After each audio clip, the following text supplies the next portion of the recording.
네, 저는 저번 팟캐스트에 참여했던 미스터 정입니다. 네. 반갑습니다.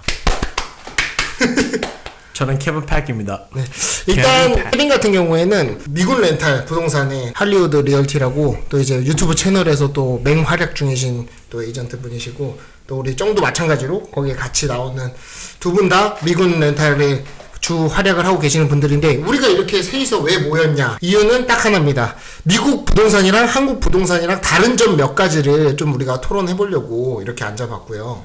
좋습니다. 진짜 좀 깜짝 놀랐던 게 미국은 지하 주차장이 없다 그러더라고요. 지하 주차장을 할 필요가 없죠. 그 소장님 잘 아시다시피 지하 주차장 만드는데 돈이 많이 들잖아요. 그렇죠. 미국은 이제 땅이 넓으니까 이제 거의 주차할 데가 많아요. 맞아요. 그래서 그 뉴욕이나 뭐 워싱턴 막 이런 완전 대도시 이런 데야만 가야 볼 수 있다 그러더라고요. 거기에서도 이제 큰 건물들이나 있지 뭐 이제 저희가 흔히 주택이나 사람들이 사는 곳에는 잘 없는 것 같아요. 근데 그렇게 밑으로 이제 가지는 않아요. 저희처럼 막 이렇게 핵까지 뚫진 않아요. 우리는 핵이 뚫려서 지하 네. 6층, 7층까지 네, 가버리잖아. 가끔씩 들어가다가 핵에 닿는 거 아니야? 맞아요. 이러는데 그 정도는 아니에요. 맞아요. 그래서 우리 시청자분들은 뭐 미국에 가보신 분들도 계시겠지만 아마 90% 이상은 미국에 안 가봤을 거니까 또 두 분은 미국에서 오랜 세월 있었고 하니까 잘 아니까 또 두 번째 이제 미국에는 지하철이 없다 그러더라고요. 있긴 있죠. 그러니까 있긴 있는데 엄청 조금 있고 나머지는 온리 버스 그냥 차 이렇게만 간다 그러는데 버스도 버스인데 보통 근데 이게 또 동분야 서분야에 따라서 많이 다르죠. 맞아요. 그것도 이제 큰 도시이냐 아니면 작은 도시이냐 그것도 이제 차이점이 있고. 근데 솔직히 한국처럼 이렇게 막 자주 오지는 않아요. 그러니까 이 버스를 놓치면 그 100% 출근은 늦을 거예요. 한국은 또 좋은 게 그 버스 정류장에 몇 분 뒤에 오는지까지 네, 상세하게 가르쳐 주니까 저 한 가지 썰을 풀자면 저 DC에서 학교를 잠깐 다녔었는데 워싱턴 DC에서 10년 전이에요. 10년 전인데 그때는 버스 이렇게 뭐 전광판 지금은 뭐 있을 수도 있는데 전혀 없었어요. 그러면은 이제 그 버스 정류장 표지판에 전화를 걸면 몇 분 남았다 이렇게 알려줬었어요. 심지어 그것마저도 안 정확해. 전화로요? 전화를 해서 거기 버스 표지판에 몇 번에 전화 걸면 그 버스 정보를 알려준다. 이런 게 있어갖고 그걸 전화를 해. 근데 근데 차는 없었어요 미국에? 네, DC 있었을 때는 없었어요. 네, 저 LA 있었을 때 있었는데 거기 그 DC는 그래도 약간 한국처럼 좀 잘 돼 있는 편이에요. 지하철이. 근데 안 가봐서 공감도 안 되고 어느 정도인지 상상 자체가 안 돼. 그 지하 주차장이 없다라는 거는 뭐 땅덩어리가 넓으니까 그럴 수 있다고 쳐도 저는 중국에 오래 있었는데 중국도 땅이 넓잖아요. 그럼에도 중국도 지하 주차장 엄청 엄청 많이. 근데 아시잖아요 그거는. 그쵸. 그것도 사람이 너무 많아서 중국은 또 그 사람 많은 만큼 또 차가 많을 거 아니에요. 그쵸. 주차장이 없다길래 과연 그게 맞는 말이야. 또 지하철도 몇 개 없어갖고 엄청 힘들게 다닌다라는 거 그 두 가지만 좀 들어도 우리 시청자분들은 엥? 그건 좀 처음 듣는데 이를 생소할 것 같아. 그렇죠. 근데 미국에서는 이게 면허점을 이제 한 17살부터 이제 따니까 다 차 있어요. 그 고등학교도 가면 고등학교에 이제 그 학생 이제 주차장도 있어요. 그건 한국에 없죠. 우리는 한국에 뭐 차를 타고 오거나 오토바이 타고 오면 이제 양아치 소리 듣죠. 그치. 혼나요. 아니 근데 미국 나이 17살이면 한국 나이로 19살이라는 18, 19. 18, 19이잖아. 한국도 19살 때 자동차 근데 면허를 따요. 17살 때. 뭐 조금 더 빠르네. 1년. 근데 이제 만 나이 없어져서 똑같은 거 아닌가? 뭐 그렇긴 한데 근데 그래도 그건 안 변하지. 우리는 차 타고 가면은 혼나고 거기는 안 혼나고. 근데 저도 친구가 미국에서 학교 다니고 지금 미국에서 직장 생활하는 친구가 있는데 얘기 들어보면 대학교 다닐 때 스케이트보드를 타고 다녔다 그러더라고요. 근데 그 스케이트보드가 우리 이렇게 발로 끄는 거 있잖아요. 근데 뭐 5분 10분 거리가 아니라 30분 40분 거리인데도 맞아. 근데 그런 사람들이 엄청 많대. 그래서 학생들이 버스비 아낄 겸 운동할 겸 또 본인이 좋아서 자전거, 스케이트보드 뭐 이런 거 엄청 타고 다닌다는데 야 자전거는 이해를 하겠는데 스케이트보드 솔직히 좀 너무하잖아. 타고 다녔는데 학교.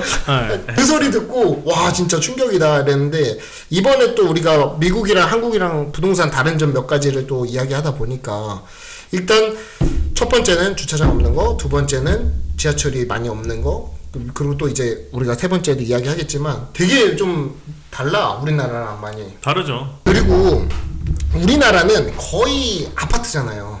지금 현재 우리가 팟캐스트 찍고 있는 곳도 아파트지만 그쵸. 아파트가 정말 많고 아파트 선호도가 높지만 미국은 또 아파트가 많이 없다 그러더라고요. 아파트가 여기만큼 많지 않고 일단 그 주가 되는 주거 형태는 아니죠. 근데 많은데 근데 약간 달라요.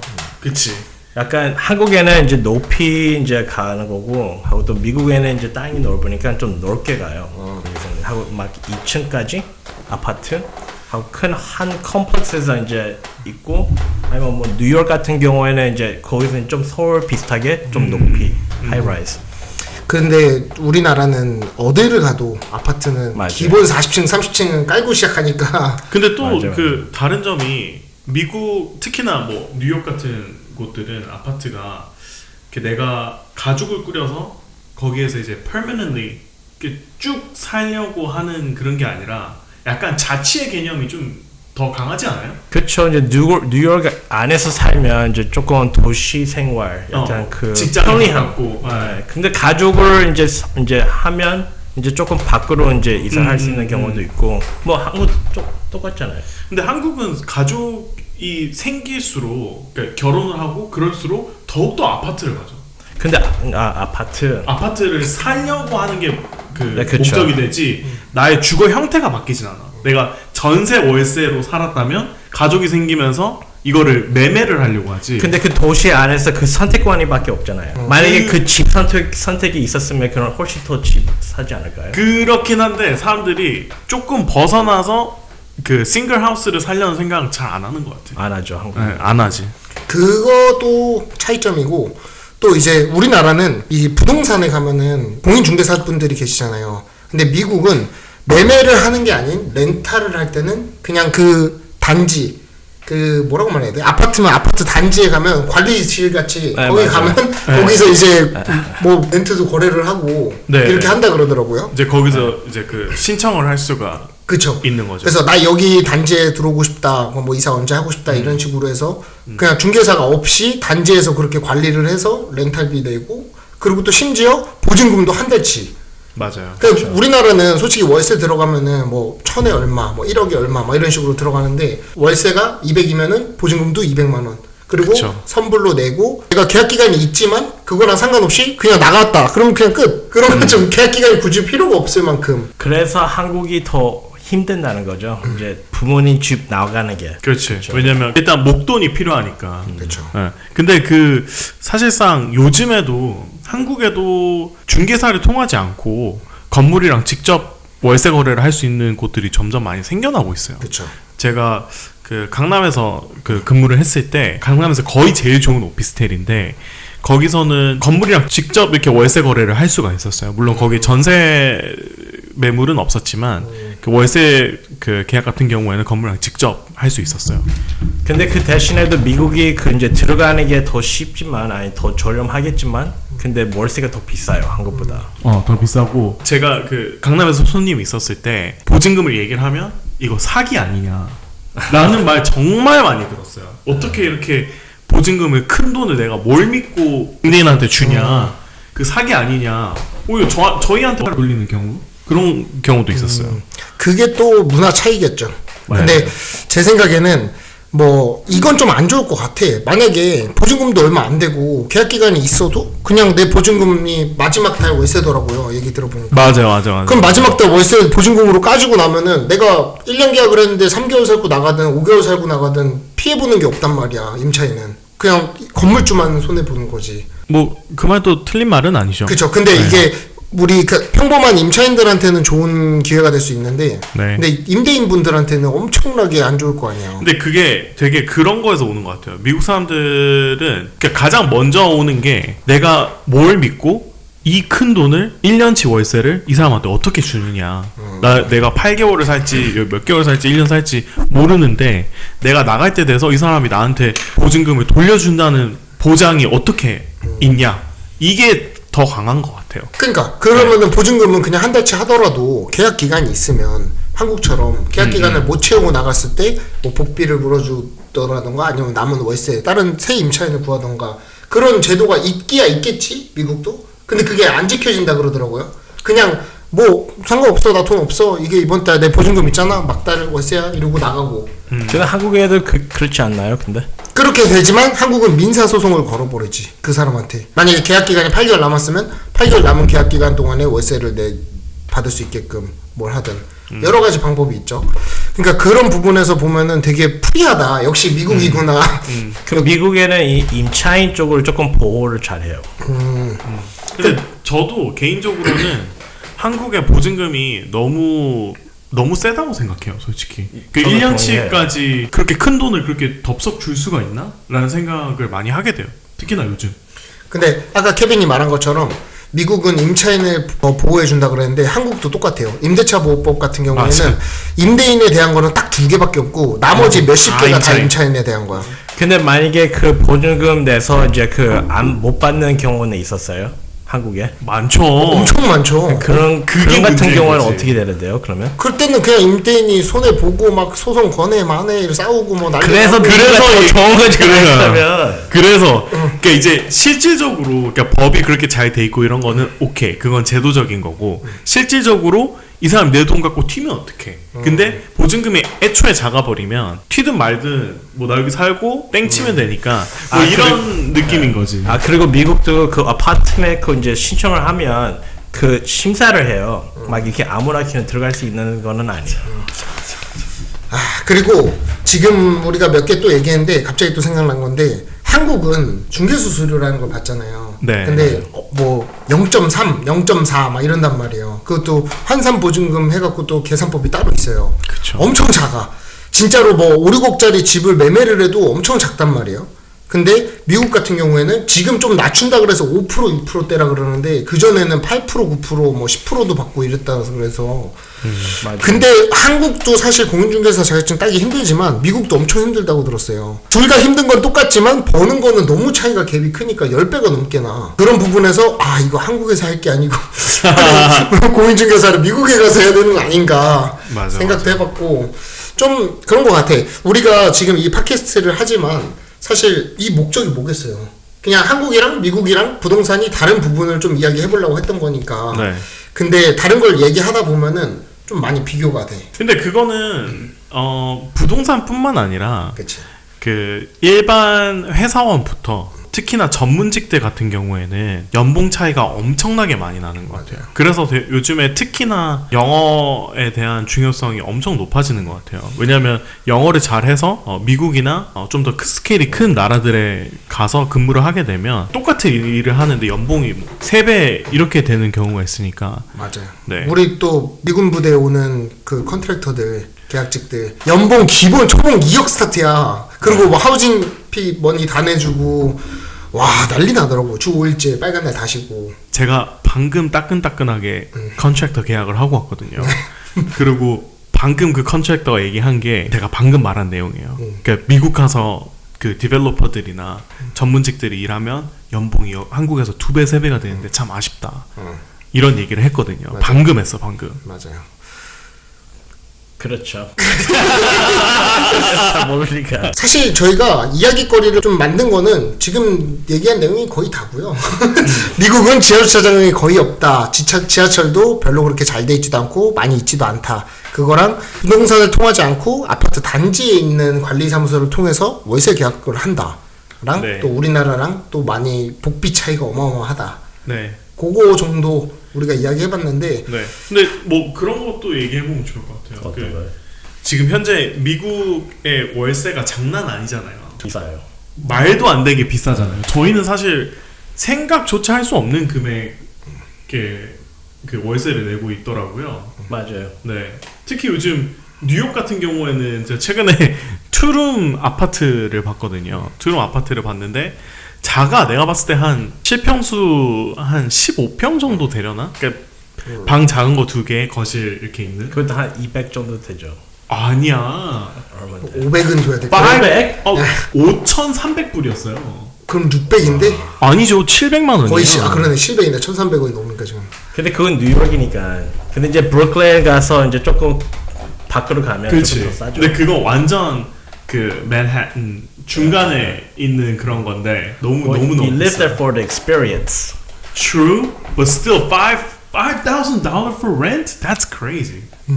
That's what it takes to live in New York. New York. 이 울산 출신이라 이 샤라웃 울산은 모르지 그런 거. 몰랐는데 이제 알게 됐어요. 네. 맞아요. 근데 뉴욕만 그런 게 아니고 그 홍콩 뭐 이런데 싱가포르 미쳤어. 홍콩도 엄청 거기는 진짜 미쳤다고 볼 수 있는데 홍콩은 다른 방면으로 미쳤어요. 홍콩은 뭐 물론 그 좋은 데가 비싸서 미친 것도 있지만 간이 침대 하나야. 맞아요. 근데 그게 룸이에요. 근데 한국보다 훨씬 더 심해 보여요. 근데 한국 돈으로 40만 원, 50만 원. 근데 간이 침대 하나라니까. 그냥 이렇게 그 뭐지 그 고시원처럼. 아니 고시원 한국 고시원은 호텔이야. 근데 거긴 진짜 그래서 관짝방이라고 불린대요. 근데 내가 그걸 보는데 너무 마음이 아프더라고. It's 지금 표정이 네가 왜 마음 아파 이런 표정인데. Cause I can relate to it. 저도 그 공감이 가는 게 그게 다른 나라 얘기만이 아니야. 왜냐면 서울의 원룸촌들, 고시원 거기에 생각보다 어르신들이 많이 살고 아니면은 젊은 친구들이 살아요. 근데 거기 그 좁은 방 하나 이렇게 다 갇혀가지고 살잖아요. 우리가 조금 더 나은 환경일 뿐이지 완전 다른 나라 이야기는 아니다. 우리나라도 똑같다. 맞아요. 사실 우리나라도 서울에서 뭐 원룸 투룸 살 돈이면 시골 내려가면 궁궐 같은 데 살 수 있잖아요. 맞아요. 네. 그리고 내가 깜짝 놀란 게 제가 서울에 처음에 아파트를 구매를 했을 당시가 한 10년 된 것 같은데 10년 전에 아파트를 샀을 때 그 아파트 살 돈이면 지방 도시 있잖아요. 뭐 예를 들어 강원도 아니면 뭐 대구 뭐 등등등 여러 지방 도시들 건물을 사더라고요. 지금도 그럴 수 있어. 왜냐면 서울 아파트 10억짜리 하나 살려면은 지방에 가면은 건물 큰 거 하나 사거든요. 그때 당시에 그거를 보고서 와 미쳤다 이렇게 차이가 크구나. 내가 여기서 아파트 살 게 아니라 건물 추가돼서 월세 받는 게 나을 수도 있다 생각을 했던. 근데 미국도 똑같아요. 뉴욕에서 사는 집하고 그치. 약간 시골 쪽에 사는 집하고 약간 땅 엄청 많이 이렇게 소유할 수 있단 말이죠. 맞아요. 같은 값으로. 그래서 코로나 때 이사를 많이 했죠 사람들이. 그렇죠. 텍사스 주를 많이 이사했고 그치, 뭐 그치. 플로리다 주를 많이 했고. 맞아. 근데 이게 또 다른 이야기인데 우리 케빈이 막 이런 인터뷰 하기 전에 이제 막 우리가 근데 한국 왔을 때 제일 놀랐던 게 뭐냐고 했는데 아니 한국에는 카메라 CCTV가 그렇게 많다라는 거야. 그러니까 그치. 뭐 곧 운전을 할 때 그치. 운전을 할 때 CCTV가 너무 많은데 더 웃긴 거는 내비게이션이 어디에 뭐 있다고 알려준다 이거지. 그치. 그럴 거면 왜 있는 거냐고. 왜 그러지? 그래야 거기에서라도 속도를 줄이니까. 그치. 근데 그거를 혼자서 진짜 오랫동안 고민을 많이 했었대. 그럼 미국에는 이렇게 그 약간 경찰들이 약 숨고 이렇게 기다리고 있잖아요. 맞아, 그래서 맞아. 그거 때문에. 근데 그게 얘기가 너무 웃긴 거야. 생각해보면 일리가 있어. 근데 또 이제 가만히 생각해보면 이게 한국 방법도 말이 돼요. 그치. 그렇게 돼도 어차피 줄여야 되는 부분에선 줄이고 이러면서 이제 차량 흐름을 또 컨트롤할 수 있으니까. 그것도 그렇고 경찰 인력 낭비지. 그쵸. 사실. 네. 거기 숨어 있을 바에 다른 중요한 일 더 하셔야지. 근데 우리나라는 그렇게 숨어 있다가 이렇게 하는 게 불법이에요. 그거 만약에 오토바이나 자동차가 있는데 숨어 있다가 갑자기 튀어나왔을 때 사고 났을 때 누가 책임질 거야? 경찰이 이제 그러니까 경찰이 숨어 있는 거 자체가 불법이에요. 그래요? 네, 그래서 그게 아마 정확하진 않은데 법이 바뀐 지가 오래됐어요. 그래서 그렇게 숨어서 안 하고 그냥 캠코더로 찍고 있죠. 그냥 서갖고 길거리에서 캠코더로 찍어서 오토바이들 번호판 확대해서 찍고 불법 유턴 하나 안 하나 이런 거를. 한국 경찰 너무 착해. 에 맞아요. 미국 경찰 봐 그냥 바로 와사바리 털어서 뒤 묶어버리잖아 이렇게. 그러다 말 안 들으면 손 싸버리잖아. 아니 드라마 왜 이렇게 많이 봐요? 아니 넷플릭스뿐만 아니라 모든 외국 드라마 예능 보면은 뭐 아니 근데 뭐 실제 사례기도 하니까. 그래 모든 경찰이 그렇진 않지만. 뭐 그런 경우 생길 수는 있어. 아니 막 뉴스에 나오잖아. 과잉 진압하다가 막 질식해갖고 죽고 사람. 그리고 막 말 안 듣는다고 다리에 총 쏴버리고 막. 그러니까 몇몇 케이스긴 한데 우리나라에서는 아예 안 일어나는 케이스니까 우리가 느끼기에는 야 저런 게 실제로 일어난다고 해서 되게 크게 다가오는 그냥 거지. 안 따지면 돼요. 아니 근데 봐 우리나라 같았어 봐. 만약에 케빈한테 경찰이 와서 막 이러면서 막 같이 가자 이러면서 손잡고 막 이렇게 했어. 뭐야 너 손 안 떼? 막 이러면서 막 아저씨들 막 그러잖아. 근데 미국에선 바로 그러는 순간 그 상상도. 그치 상상 그냥 그 공권력, 그 약간 경찰들한테 힘을 그렇게 준 거니까. 그러니까 또 위기 질서가 잘 맞는 것 같아. 이건 내가 다른 사람한테 들었던 이야기인데 미국에서는 그 안전 재난 문자가 오면은 예를 들어 막 어디 초등학교에서 따발총을 들고 누가 막 학생들을 죽였습니다. 뭐 총을 쏴서 뭐 몇 명의 사상자가 나왔고 몇 명이 부상했습니다. 이런 거나 뭐 아니면은 뭐 테러가 일어났다 뭐 등등등 이런 건데 우리나라에 딱 왔는데 재난 문자가 왔는데 비가 많이 옵니다. 뭐 바람이 많이 옵니다. 뭐 미세먼지 경보가 있습니다. 뭐 이러니까 뭐야 이거 이러면서 그분 입장에서 마이크 얘기야. 마이크는 뭐야 이게 무슨 재난이야. 가끔씩 실종된 남자 뭐 찾았다는. 아니 미국에서는 뭐 촉서 죽였다 뭐 했다 이러는데 여기는 뭐 바람이 많이 부네요. 한국은 안 주네요. 그러니까 한국이 되게 안전한 나라인데 예전에 외국에 있을 때 저한테 어디 나라 사람이냐고 물어봤을 때 나 뭐 사우스 코리아다 뭐 이렇게 했는데 너네 안 괜찮냐고 뭐 전쟁 아직 중인 나라 아니냐고 위험하지 않냐고 그렇게 얘기를 하는데 저는 태어나서 지금까지 전쟁이란 거를 아예 생각도 안 하고 살았기 때문에 그래서 뭐 외국인들이 바라봤을 때 우리나라는 아직 전쟁 중인 나라라 조금 위험할 수 있다라고 생각을 하더라고. 근데 그거는 뭐 벌써 한 20년 전 얘기니까. 그건 맞아요. 네, 한 15년 전 얘기고. 근데 그 미국 그 뉴스에도 그렇게 막 이렇게 약간 맞아요. 그걸 조금 있어요. 가스라이팅을 시킨 거지. 가스라이팅. 맞아요. 근데 이게 지금은 그렇지 않을 거야. 왜냐면 K-팝이나 뭐 이런 K-드라마 이런 것들이 너무 많이 전 세계에 알려져 있다 보니까. 아니 근데 저 지난주에 어떤 외국인한테 저 문자 왔는데 혹시 이게 사실인지 하고 뭐 김정희가 이제 우리 한국 뭐 돌파할 것이다. 돌파? 공격한다고? 공격. 죄송합니다. 미국에서 왔어요. 돌파. 이게 진심이라고 하고 저는 이렇게 얘기했죠. 한국에는 이런 거 같은 데서 얘기 안 한다고. 관심도 없어. 관심도 없다. 뭐 일단 우리가 미국이랑 한국 부동산 다른 점 몇 가지 이야기 해봤는데 뭐 이거 말고도 더 궁금하신 거 있으시면은 댓글에 달아주시면은 또 우리 미국에서 30년 넘게 사셨고 또 다 했으니까 저희가 친절하게 가르쳐 드릴게요. 그리고 다음에 더욱더 재미있고 또 신선한 컨텐츠로 찾아뵙겠습니다. 오늘 고생 많으셨습니다. 맞습니다. 안녕.